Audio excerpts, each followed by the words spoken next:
মুসলমানি بود گلبن نگردان حنانه خود با دوستی کا زدادن گرب صورت آدمی انسا بوده احمد و جهل هم یکسا بوده آدمیت لازم است ওদেরা বুদা বাসদ গাইজমাস আমার আল্লাহ তাআলার তো এমন মায়া, এই মায়া নিয়া আমার আল্লাহ দুনিয়াতে আমাদেরকে কত মহব্বত করিয়া পাঠাইছে, এত মহব্বত করিয়া ভালোবাসিয়া পাঠাইছে। আমার আল্লাহ যদি চাইতেন আমাকে মানুষ না বানাইয়া কুকুর বানাইয়া পাঠাইতে পারতেন। আমার আল্লাহ যদি চাইতেন আমার আল্লাহ মানুষ না বানাইয়া গরু বানাইয়া পাঠাইতে পারতেন। আমার আল্লাহ যদি চাইতেন মানুষ না বানাইয়া ছাগল বানাইয়া পাঠাইতে পারতেন।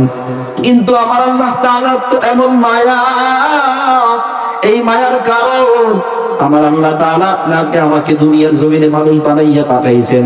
শুধু মানুষ বানাইয়া পাঠাইয়া কেন তো হন নাই, আমার কোরআনুল কারীমের মধ্যে সুন্দরভাবে জানাইয়া দিয়া বলেন, এরে মানুষ আমি আল্লাহ তোমাদেরকে কত সুন্দর করিয়া বানাইছি জানো? আমি আল্লাহ যত মাখলুকাত দুনিয়ার জমিনে বানাইছি সবচাইতে অতি উত্তম সুন্দর গঠন কাঠামো দিয়া আমি আল্লাহ তোমার দুনিয়াতে বানাইছি। বলেন সুবহানাল্লাহ। হামদে বেহাদ মলফুতায়ে পাকে রহ आके इबादत मुश्ते खाके रो आके दर आ दम दबीब ओ रूह रो दादे आज तूफान जत ओ नूह रो जिक्र हक आमद गज़ाई रूह रो مرحبا بدی دل مجروح را لا إله إلا الله لا إله إلا الله সবাই জোরে জোরে لا إله إلا الله لا إله إلا الله لا إله إلا الله لا إله إلا الله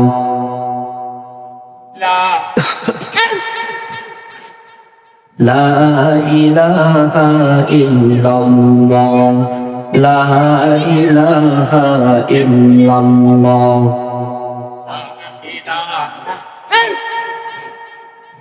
বহু দূরে মদিনা কেমনে যাব জানি না, হায়রে বহু দূরে মদিনা কেমনে যাব জানি না। দয়ার আল্লাহ দয়া করো, দয়ার আল্লাহ দয়া করো, পুরাও মনের বাসনা লা ইলাহা ইল্লাল্লাহ। জোরে জোরে সবাই লা ইলাহা ইল্লাল্লাহ লা ইলাহা ইল্লাল্লাহ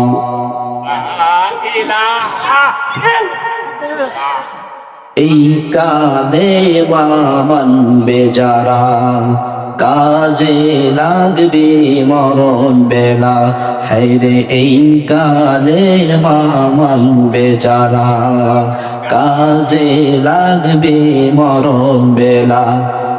এই কালে মার রৌশনীতে এই কালে মার রৌশনীতে জগৎ হইল উজালা লা ইলাহা ইল্লাল্লাহ লা ইলাহা ইল্লাল্লাহ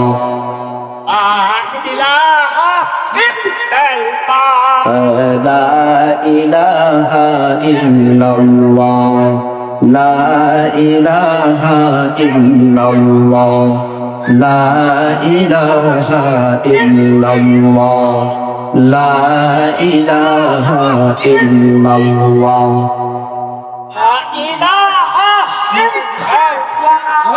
হাসবি রব্বি জাল্লাল্লাহ মা ফি কলবি গায়রুল্লাহ بمحمد صلى الله لا إله إلا الله لا إله إلا الله لا إله إلا الله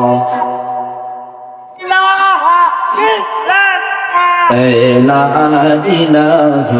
إلا الله لا إله إلا الله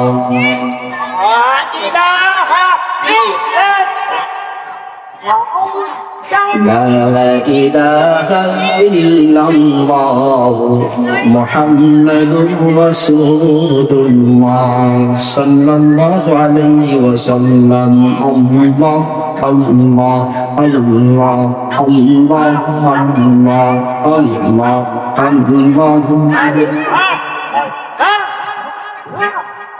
সবাই আরো জোরে Allah, Allah, Allah, Allah, Allah, Allah, La ilaha illallah, Muhammadur Rasulullah, sallallahu alayhi wa sallam. اللهم صل على محمد وعلى آل محمد كما صليت على إبراهيم وعلى آل إبراهيم إنك حميد مجيد اللهم بارك على محمد وعلى آل محمد كما باركت على إبراهيم وعلى آل إبراهيم إنك حميد مجيد الحمد لله হযরত আয়েশা রাদিয়াল্লাহু তাআলা আনহা কওমি মাদ্রাসা কমপ্লেক্সের উদ্যোগে হাফেজ ছাত্রদের পাগড়ি প্রদান উপলক্ষে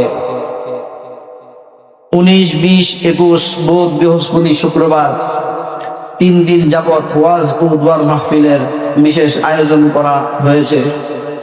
আজকে সমাপনী দিবসে আমরা বাদ মাগরিব সামান্য কিছু সময় পবিত্র হাদিস ও কোরআন ও হাদিস থেকে সামান্য কিছু আলোচনা শোনার তৌফিক দিয়েছেন। এজন্য আমরা সকলে একত্রিত হয়ে বসতে পেরেছি। সকলে বলি আলহামদুলিল্লাহ। কত মানুষ কোনো কাজ নাই, কোনো জরুরত নাই, কোনো দরকার নাই, অনর্থক বাহিরে ঘোরাফেরা করছে, কথা ঠিক না বেঠিক? ঘরের মধ্যে শুয়ে আছে, মোবাইল নিয়ে ব্যস্ত, কেউ গানের ভিডিও দেখতেছে, কেউ দোকানের মধ্যে বিভিন্ন আসরের মধ্যে বিভিন্ন আড্ডায় মত্ত হয়ে আছে। এত সুন্দর একটা কোরআনের বাগান, কোরআনের মজলিস, জান্নাতে একটা বাগান, যেই বাগান আগামীকালকে হাজার চেষ্টা করেও আর এখানে পাওয়া যাবে না।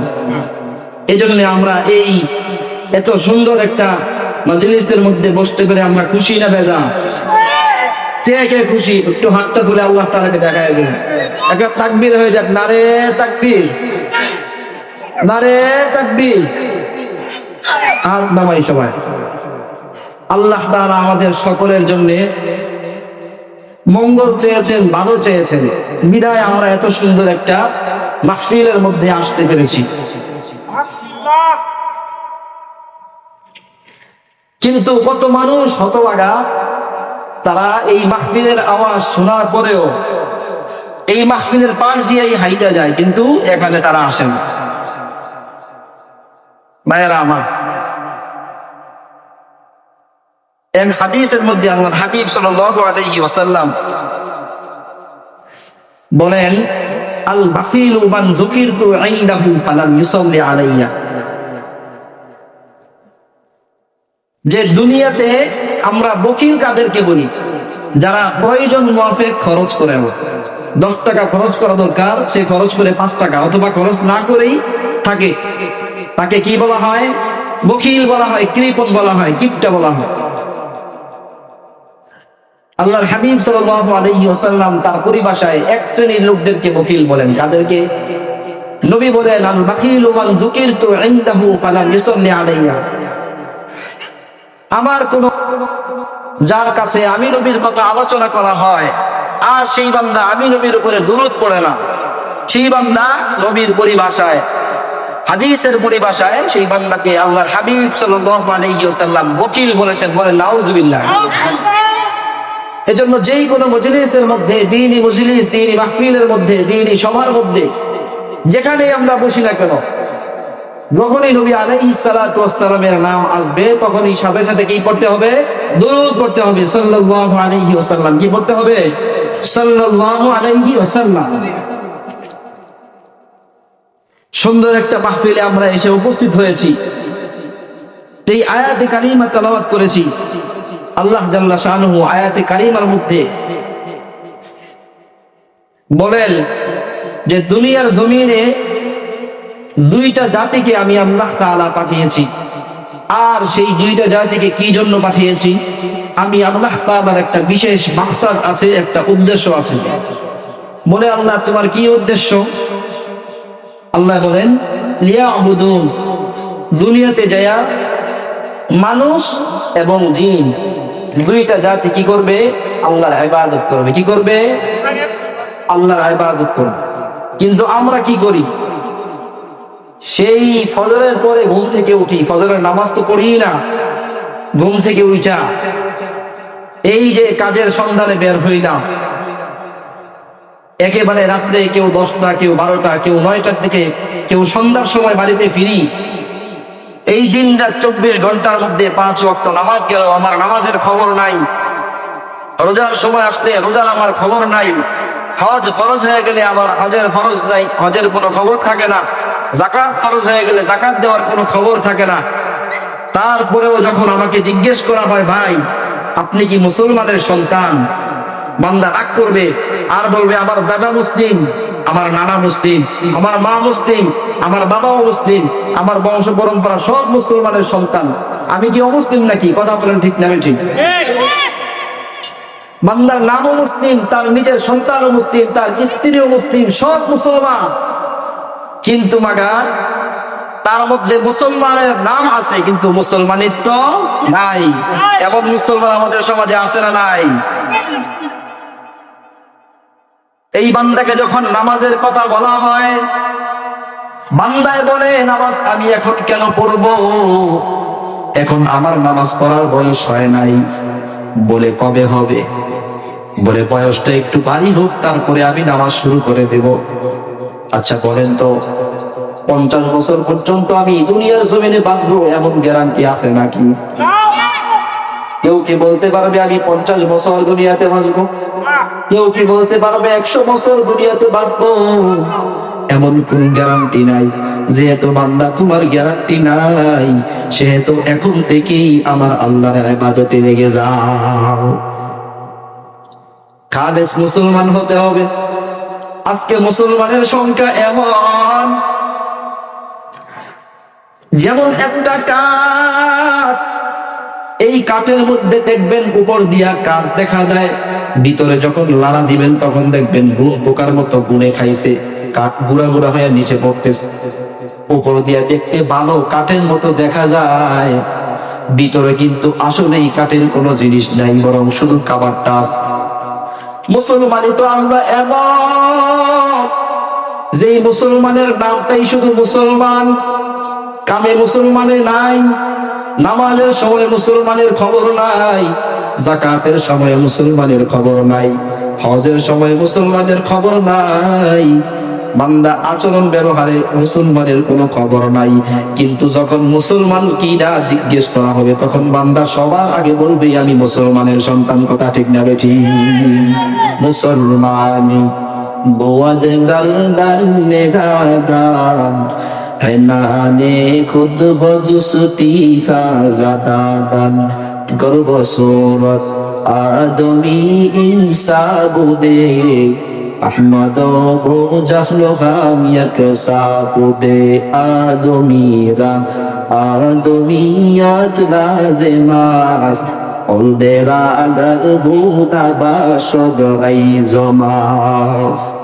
মুসলমান আমাদেরকে কে বানাইছে? আমরা কি কখনো বলেছিলাম নাকি আল্লাহ আমাদেরকে মুসলমান বানাইয়া দুনিয়াতে পাঠাও? বলছিলাম? কোন সময় বলি নাই। আমার বাবা তো বলে নাই, আমার মা পর্যন্ত আমার আল্লাহ তাআলার কাছে বলে নাই, আমরা কেউ বলতে পারি নাই। কিন্তু আমার আল্লাহ তাআলার তো এমন মায়া, এই মায়া নিয়া আমার আল্লাহ দুনিয়াতে আমাদেরকে কত মহব্বত করিয়া পাঠাইছে, এত মহব্বত করিয়া ভালোবাসিয়া পাঠাইছে। আমার আল্লাহ যদি চাইতেন আমাকে মানুষ না বানাইয়া কুকুর বানাইয়া পাঠাইতে পারতেন।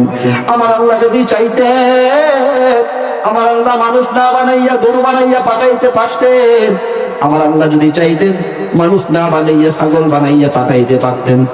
কিন্তু আমার আল্লাহ তাআলার তো এমন মায়া, এই মায়ার কারণ আমার আল্লাহ তাআলা আপনাকে আমাকে দুনিয়ার জমিনে মানুষ বানাইয়া পাঠাইছেন। শুধু মানুষ বানাইয়া পাঠাইয়া খেলতে হন নাই, আমার আল্লাহ কোরআনুল কারীমের মধ্যে সুন্দরভাবে জানাইয়া দিয়া বলেন, এরে মানুষ, আমি আল্লাহ তোমাদেরকে কত সুন্দর করিয়া বানাইছি জানো? আমি আল্লাহ যত মাখলুকাত দুনিয়ার জমিনে বানাইছি সবচাইতে অতি উত্তম সুন্দর গঠন কাঠামো দিয়া আমি আল্লাহ তোমার দুনিয়াতে বানাইছি। বলেন সুবহানাল্লাহ। বলেন লাকাদ খালাকনাল ইনসানা ফি আহসানি তাকবীর। আল্লাহু আকবার।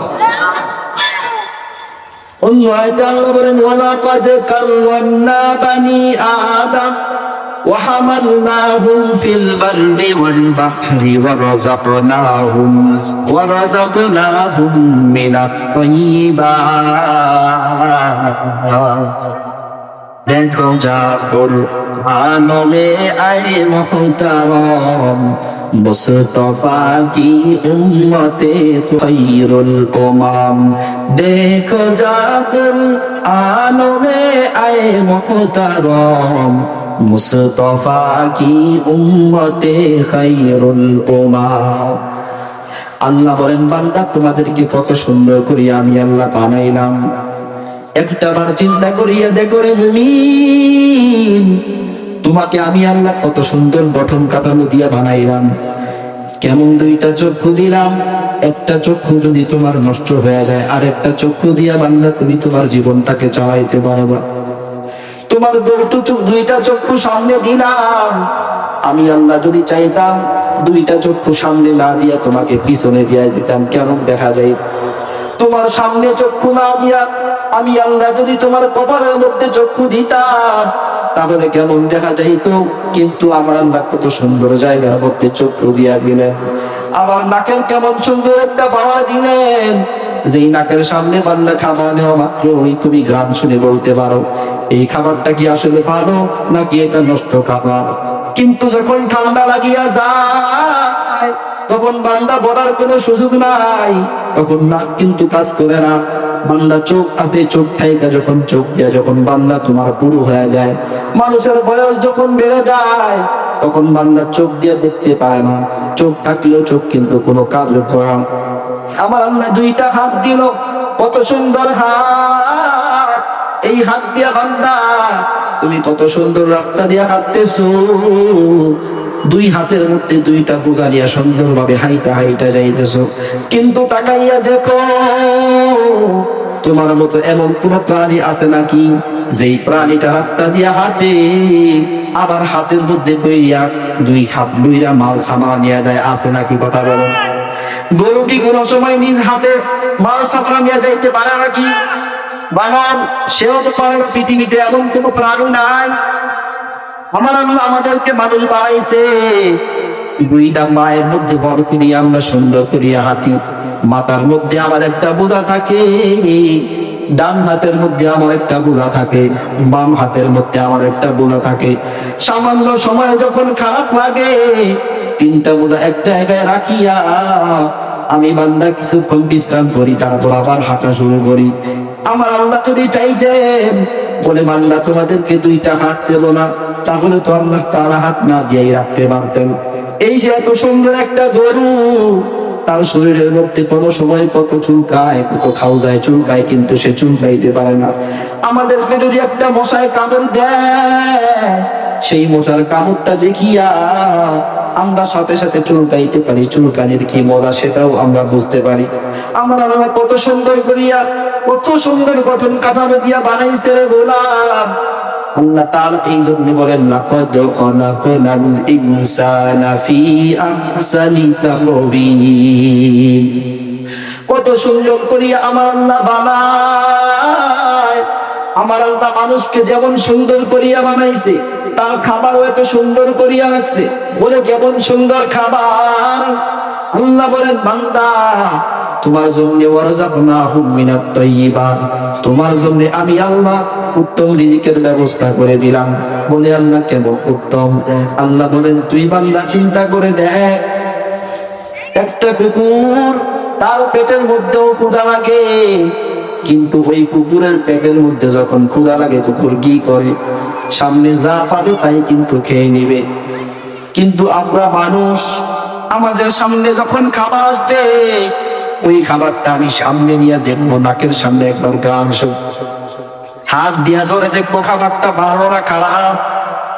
সর্বশেষ সব কিছু যদি ঠিকঠাক থাকে, ওই ঠিক খাবারটা যখন আমি মুখের মধ্যে দেব, জিহ্বার মধ্যে যদি একটা পাথরের কণা, একটা বালুর কণাও থাকে, সাথে সাথে আমি ওই খাবারটা ফালাইয়া আবার নতুন খাবার নেই। কথা ঠিক না বেঠিক? কিন্তু একটা কুকুরের দিকে বান্দা তাকাইয়া দেখো, একটা কুকুর সে এমন খাবার খায়, তার জিহ্বার মধ্যে পোকা গেল না, মশা গেল না, মাছি গেল না, বালু গেল না, পাথর গেল, তার কিন্তু কোনো খবর নাই। 3 দিন 4 দিনের আগের পচা বাসি খাবার আল্লাহ তাআলা কুকুর বেশি খাবারটা খাওয়ায়। কিন্তু আমাকে আপনাকে আল্লাহ তাআলা কত সুন্দর উত্তম মানুষ বানাইছে। উত্তম মানুষ বানাইয়া উত্তম রিজিক দিয়া আমার আল্লাহ দুনিয়ার জমিনে পাঠাইয়া দিছে। আল্লাহ তাআলা কত সুন্দর, গরুটা যখন জবাই করা হয়, ওই গরুর গোশতটাকে আল্লাহ তাআলা মানুষদেরকে খাওয়ার জন্য খাবার নির্ধারণ করে দিয়েছেন। মানুষের আগে গরুর গোশতটা খাবে, গরুর গোশত খাবারটা যখন শেষ হয়ে যাবে, তখন গোশতটা খাওয়ার পর হাড্ডিটা যখন ফেলে দিবে, ওই হাড্ডিটা কুকুর আইসা খাবে, বিড়াল আইসা খাবে। আল্লাহ তাআলা যদি বলতেন, বলে ওই গরুর গোশতের হাড্ডিটা তোমরা খাইবা, গরুর মূল গোশতটা খাবে কুকুর আর শূকর, তাহলে কেমন হইতো? চিন্তা করছে একদিনও? একটা কুকুরের তাও কিন্তু খিদা লাগে, কিন্তু সে হাসি খাবার সে খায়, তার মুখের মধ্যে মশা মাছি পড়ুক, ধুলাবালি লাগুক, সে খাবারটা ফালায় না। কিন্তু আমরা মানুষ, সামান্য একটা বালু কণা জিহ্বার মধ্যে যখন লাগবে, সাথে সাথে খাবারটা আমি ফেলে দিই, সাথে সাথে খাবারটা আমি ফেলে দিই। আমাদেরকে আল্লাহ তাআলা কেমন জিহ্বা দিলেন, কেমন সুন্দর মুখ দিলেন। একটা ফলের মধ্যে যখন বালু থাকে, সাথে সাথে গাছ থেকে ফলটা নিয়ে শরীরের মধ্যে সুন্দর করে ধুইয়া, ভালো করে ধুইয়া তারপর খাই। কিন্তু বান্দা তাকাইয়া দে, হাজার হাজার পাখিরা কিন্তু তোমাদের মতো ফল খায়, একটা পাখিও কিন্তু বালু ছাড়া খায় না। কথা ঠিক না ঠিক? কত সুন্দর করে আমার আল্লাহ আমাদেরকে যেমন উত্তম বানাইছেন, খাবারটাও আমাদের উত্তম লাগছে। শুধু তাই নয় রে গোলাম, আল্লাহ তাআলা আমাদের জন্য থাকার জায়গাও কিন্তু অনেক উত্তম থাকার জায়গার ব্যবস্থা করে দিয়েছেন। বলে কেমন উত্তম থাকার জায়গা? বলে বান্দা একটা কুকুর সেও তো ঘুমায়, একটা শুকুর সেও তো ঘুমায়, একটা গরু ছাগল সেও তো ঘুমায়, কিন্তু তার ঘুমের জায়গা কই? আর আমি আপনার ঘুমের জায়গা কই? শীতের সময় শীত যখন লাগে, তখন আমরা কি করি? সুন্দর সুন্দর করিয়া মোটা মোটা তোষক ব্যবহার করি, ব্যাগ ব্যবহার করি, জাজিদ ব্যবহার করি, যাতে নিচ থেকে আমার শরীরের মধ্যে ঠান্ডা না লাগে, উপর দিক দিয়ে যদি ঠান্ডা না লাগে, এই জন্য আমরা লেপ ব্যবহার করি, কম্বল ব্যবহার করতে পারি, খেতা ব্যবহার করি। কিন্তু একটা কুকুর, তারও কিন্তু গায়ের পড়তে শীত লাগে, ঠান্ডা লাগে, তারে কে কাঁথা দিবে, কে ল্যাপ দিবে, কে তোষক দিবে, কে জাজিম দিবে, কে মেয়ের ব্যবস্থা করে দিবে? আমার আল্লাহ তো আমাদেরকে উত্তম বানাইছে, আমাদের জন্য উত্তম রিজিকের ব্যবস্থা করে দিয়েছেন, আমাদের জন্য উত্তম খাবার, আমাদের জন্য উত্তম থাকার জায়গা ব্যবস্থা করে দিয়েছেন। বলেন কে?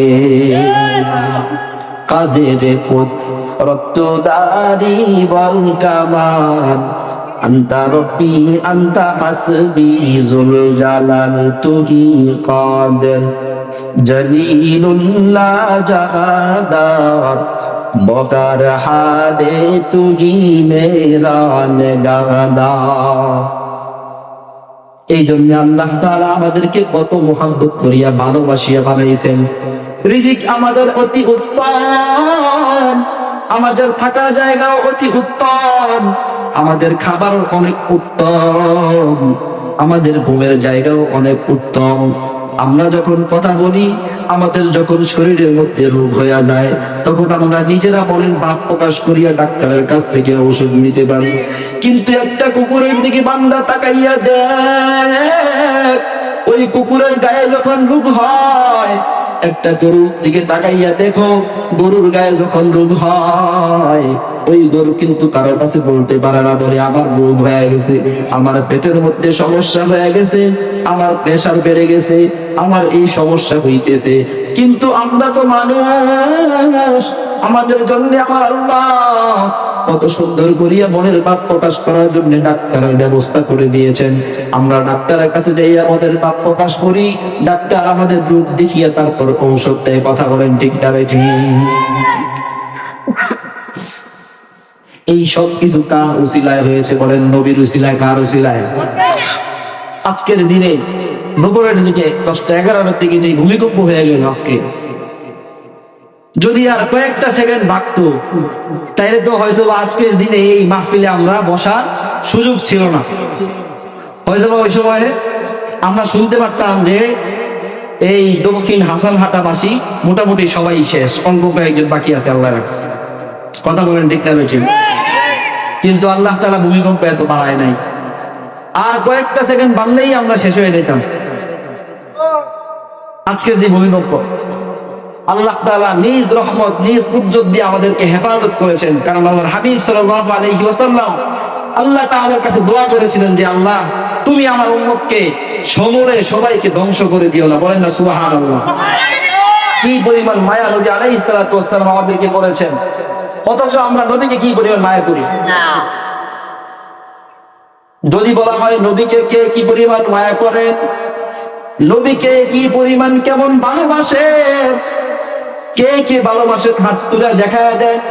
সবাই হাত তুলে দেখাইবে, কিন্তু যদি বলা হয় হাত তোলার দরকার নাই, 500 টাকা করে দেন, সবাই বলবে টাকার দরকার নাই, আমি আগেই যা ছিলাম সবকিছু ভালো আছি। কথা বলেন ঠিক না বেঠিক? নবীকে ভালোবাসিয়ে জান দেওয়ার জন্য প্রস্তুত, কিন্তু নামাজ পড়ার খবর নাই, আছে না নাই? নবীকে ভালোবাসিয়া জান দেওয়ার জন্য প্রস্তুত হয়ে গেল, নামাজ পড়ার খবর নাই। নবীকে ভালোবাসা জান দেওয়ার জন্য বান্দা প্রস্তুত, কিন্তু বান্দা হজ করার খবর নাই। নবীকে ভালোবাসা জান দেওয়ার জন্য প্রস্তুত, কিন্তু বান্দা সুদী ব্যবসা ছাড়ার মতো কোনো খবর নাই, আছে না না? নবী আমাদেরকে কি পরিমাণ মুহাব্বত করেছেন, ভালোবেসেছেন। যেই নবী দুনিয়ার জমিনে যদি না আসতেন, তাহলে আমরা দুনিয়ার জমিনে আসতে পারতাম না। দুনিয়ার জমিনে যদি নবী না আসতেন, শিখতে পারতাম না ছোটরা কিভাবে বড়দেরকে সম্মান করতে হবে, বড় মানুষ কিভাবে ছোটদেরকে স্নেহ করা লাগবে, স্বামী কিভাবে স্ত্রীদেরকে মহাব্বত করবে, স্ত্রী কিভাবে তার স্বামীর মহাব্বত করবে, স্বামীর খেদমত করবে। আমার নবী যদি দুনিয়াতে না আসতেন, তাহলে আমরা কোনোদিনও এসব গুলাতে জানতে পারতাম না। কথা বলেন ঠিক না বেঠিক?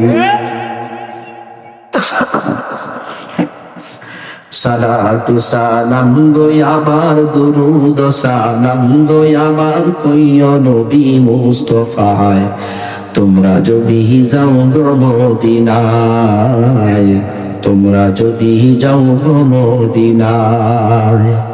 সালাতু সালাম গো আমার দুরুদ সালাম গো আমার কইও নবী মুস্তাফায়। তোমরা যদি যাও গো মদিনায়, তোমরা যদি যাও গো মদিনায়। মদিনা শরীফের মাটি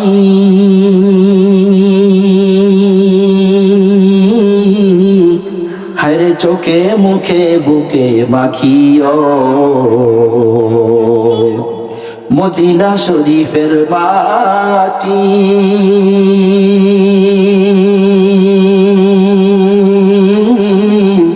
হায়রে চোখে মুখে বুকে মাখিও।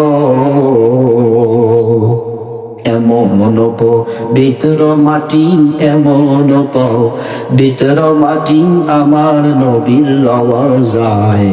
তোমরা যদি যাও গো মদিনায়, তোমরা যদি যাও গো মদিনায়। সালাতু সালাম গো আমার দুরুদ সালাম গো আমার কইও নবী মুস্তাফায়। তোমরা যদি যাও গো মদিনায়, তোমরা যদি যাও গো মদিনায়। মদিনা শরীফের মাঝে হায়রে স্বর্ণের একটি মিম্বর আছে। মদিনা শরীফের মাঝে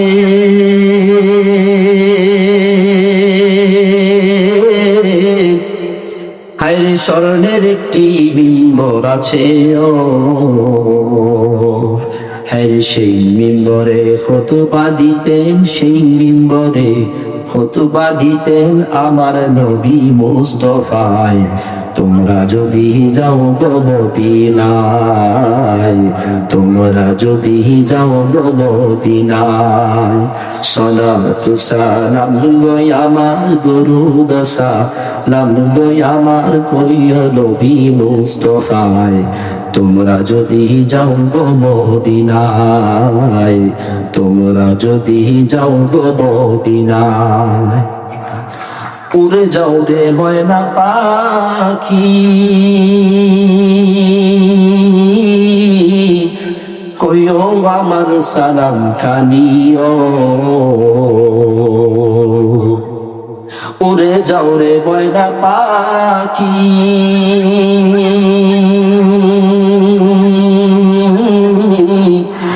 কইও আমার সালাম খানিও। উদাসীরে কইরা পাগল, উদাসীরে কইরা পাগল ঘুমাই রে মদিনায়। তোমরা যদি যাও গো মদিনায়, তোমরা যদি যাও গো মদিনায়। সালাতু সালাম গো আমার দুরুদ সালাম গো আমার কইও নবী মুস্তাফায়। তোমরা যদি যাও গো মদিনায়, তোমরা যদি যাও গো মদিনায়। মদিনায় যাইতে কে রাজি আছি? হাতটা তুলি। নারে তাকবীর। আল্লাহ তাআলা আমাদের সবাইকে মৃত্যুর পূর্বে একবার হলো বাস্তব মদিনায় যাওয়ার তৌফিক দান করুন। সকলে বলি আমিন। আপনাই বলতেছিলাম, নবী যখন দুনিয়াতে আসছেন, নবীর কারণে আমরা সম্মান শিখলাম। ছোট মানুষ কেমন করে বড়দেরকে সম্মান করবে, নবীর কারণে শিখলাম। কার কারণে? নবীর কারণে শিখলাম। আল্লাহ হাবিব বলেন, মাল্লাম ইয়ারহাম সাগীরানা ওয়া ইয়ারিফ হাক্ক কাবীরিনা ফালাইসা মিন্না। নবী আমার জানাইয়া দে রে গোলাম, মাল্লাম ইয়ারহাম সাগীরানা ওয়া ইয়ারিফ হাক্ক কাবীরিনা ফালাইসা মিন্না। নবী বলেন, যেই বান্দা আমার বান্দাদের মধ্যে, আমার উম্মতের মধ্যে যেই বান্দা বয়সে ছোট, ওই বান্দা তার বয়সের বড় যেই মানুষটাকে যদি সম্মান না করে, বয়সে বড় ওই বান্দার তুলনায় ছোট মানুষকে যদি সম্মান না করে, অর্থাৎ বড় মানুষকে যদি সম্মান না করে, ছোট মানুষকে যদি স্নেহ না করে, আদর না করে, নবী বলেন ফালাইসা মিন্না, ওই বান্দা আমি নবীর উম্মতের মধ্যে অন্তর্ভুক্ত হতে পারে না। বলেন নাউজুবিল্লাহ। নবীর কারণে শিখলাম, নবী যদি আজকে দুনিয়াতে না আসতে, তাহলে বড়দেরকে কেমন করে সম্মান করতে হয় জানতাম না। নবী যদি আজকে দুনিয়াতে না আসতেন, তাহলে ছোটদেরকে কেমন করে স্নেহ করতে হয় জানতাম না। তৎকালীন জাহেলিয়াতি যুগ, সেই যুগে মানুষেরা কন্যা সন্তান জন্ম হলেই তাকে সাথে সাথে জীবন্ত মাটির নিচে হুইতে ফেলতো। আমার নবী যখন দুনিয়ায় আসলেন, সাথে সাথে ডাক দিয়া বললেন, কন্যা সন্তান এটা আল্লাহ তাআলার পক্ষ থেকে বড় রহমত। বলেন সুবহানাল্লাহ। এই জন্য আল্লাহ বলেন ওয়ামা আরসালনাকা ইল্লা রাহমাতান লিল আলামিন।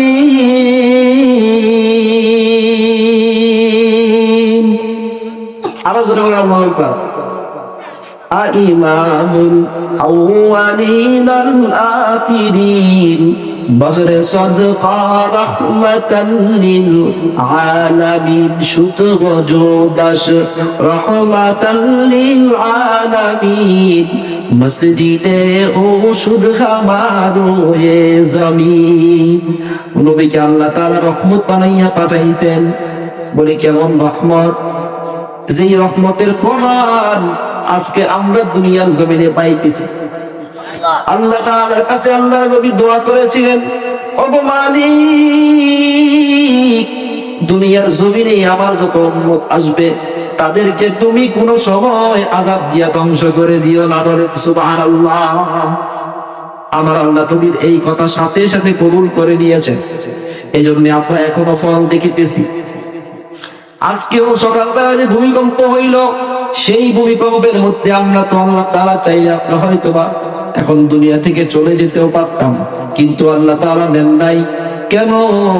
বলে আমার নবী আল্লাহ তাআলার কাছে দোয়া করেছেন, আর এই জন্যই আমার আল্লাহ নবীর দিকে তাকাইয়া সকল নবীর সকল উম্মতদেরকে আমার আল্লাহ এই ধরনের আযাব থেকে হেফাজত করেছেন। বলেন সুবহানাল্লাহ। শুরুতে বলতেছিলাম আল্লাহ তাআলা আমাদের জন্য রিজিকের ফয়সালা করেছেন, উত্তম রিজিক ইবাদত করার জন্য পাঠাইছেন।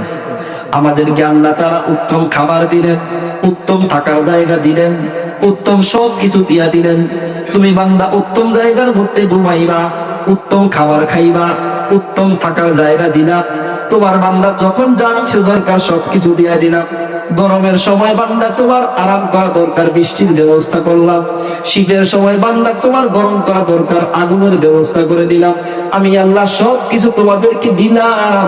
আর কি জন্য দিয়েছি? শোন, আল্লাহ বলেন এই সব কিছু দেওয়ার একমাত্র কারণ হইল তোমরা দুনিয়ার জমিনে যাইয়া আমি আল্লাহর ইবাদত করবা। কিন্তু আমরা কি করি? কই সেই ইবাদত? আজকে বান্দা ইবাদতের কোনো খবর নাই। অথচ মুমিন বান্দা তো ঘর থেকে যখন বের হবে, ফজরের নামাজ পড়ে বের হইবে। ফজরের নামাজ পড়ে বের হইয়া সাথে সাথে ওই বান্দা চিন্তা করবে, আল্লাহ তাআলা সন্তুষ্টির জন্য সব কাজ আমি করব। আমি আমার সংসারের জন্য কামাই করতে যাইতেছি, ব্যবসা করতে যাইতেছি, চাকরি করতে যাইতেছি। কি জন্য যাব? বলে আমি আমার সন্তানকে লালন পালন করতেছি, তাদের আহার জোগানোর জন্য যাইতেছি। আমার সন্তান আমার দেওয়ার টাকা খাইয়া আমার সন্তানকে আমি দিন শিখাইবো, আমি আমার সন্তানকে আলেম বানাইবো। বলে কোন জায়গায় আলেম বানাইবো? বলে আয়েশা রাদিয়াল্লাহু তাআলা আনহা কওমি মাদ্রাসায় আমি আমার সন্তানকে দিয়া দিব। বলে কেন আলেম বানাইলে কি লাভ? নবী বলেন কুনু আলিমান আও মুতাআল্লিমান আও মুহিব্বান আও মুত্তাবিআন ওয়া লা তাকুন খামিসান। আল্লাহর নবী বলেন যদি তুমি পারো তাহলে তুমি একজন আলেম হও। কি বলছেন? যদি তুমি পারো তাহলে তুমি আলেম হও। প্রথমে তুমি আলেম হও, বান্দা যদি তুমি না পারো আও মুতাআল্লিমান, তাহলে আলেমের শিক্ষার্থী হও, আলেমের ছাত্র হও। যদি এটা না পারো তাহলে কি? নবী বলেন আও মুহিব্বান, আলেমদেরকে মুহাব্বত করো। আগে আলেম হও, আলেম হইতে যদি না পারো তাহলে আলেমের ছাত্র হও। আলেমের ছাত্র যদি হইতে না পারো তাহলে নবী বলেন মুহিব্বান, তোমরা আলেমদেরকে মুহাব্বত করো। যদি এটাও না পারো নবী বলেন মুত্তাবিআন, আলেমদেরকে অনুসরণ করে চলো। আলেমরা যেভাবে বলবে তুমি তোমার জীবনটাকে সেভাবে চালাও। আলেম যদি বলে ডাইনে যাও তাহলে ডানে যাও, আলেম যদি বলে বামে যাও তাহলে তুমি বামে যাও, আলেম যদি বলে সোজা চলো তাহলে তুমি সোজা চলো, আলেমদের পরামর্শ নিয়ে চলো। তবে সাবধান, বান্দা ওয়ালা তাকুলিল খামিস, তুমি বান্দা পঞ্চম নম্বর হয় না। অর্থাৎ যদি তুমি আলেমদের বিরুদ্ধে লেগে যাও তাহলে তোমার দুনিয়াও বাদ, আখিরাতও বাদ। বলেন নাউজুবিল্লাহ। কিছু মানুষ আছে কিনা যারা আলেমদের বিরুদ্ধে লেগেই থাকে? নিজের তো ইবাদতের কোনো খবর নাই, নামাজেরও খবর নাই, রোজারও খবর নাই, হজের খবর নাই, যাকাতের খবর নাই, সমাজের মধ্যে কোনো ধরনের অপকর্ম নাই, তার মাধ্যমে হয় না। সব অপকর্মের মধ্যে জমায়া সর্বশেষ সে আলেমের বিরুদ্ধে পর্যন্ত লেগে যায়। এমন মানুষ আছে না নাই? ভাইরা আমার, কোন সময় আলেমদের বিরুদ্ধে লাগা যাবে না। আলেমরা হচ্ছে নবী আলাইহিস সালাতু ওয়াস সালামের ওয়ারিস। আলেমদের বিরুদ্ধে লাগা মানে নবীর বিরুদ্ধে স্বয়ং লেগে যাওয়া। এক riwayat-এর মধ্যে পাওয়া যায় নবী আলাইহিস সালাতু ওয়াস সালাম বলেন, মান আদানি ওয়ালিয়ান ফাকাদ আযানতুহু বিল হারব, যেই বান্দা আমার কোন ওলির সাথে দুশমনি করবে, কোন আলেমের সাথে দুশমনি করবে, কোন পীরের সাথে হক্কানি, কোন আলেমের সাথে হক্কানি, কোন পীরের সাথে দুশমনি করবে, কোন আলেমকে কষ্ট দিবে, কোন ইমামকে কষ্ট দিবে, কোন আলেম হক্কানি আহলে হক উলামায়ে কেরামকে কষ্ট দিবে, আল্লাহর নবী বলেন ফাকাদ আযানতুহু বিল হারব, স্বয়ং আল্লাহ তাআলা এই বান্দার সাথে যুদ্ধ করার ঘোষণা দিয়ে দেয়। বলেন নাউজুবিল্লাহ।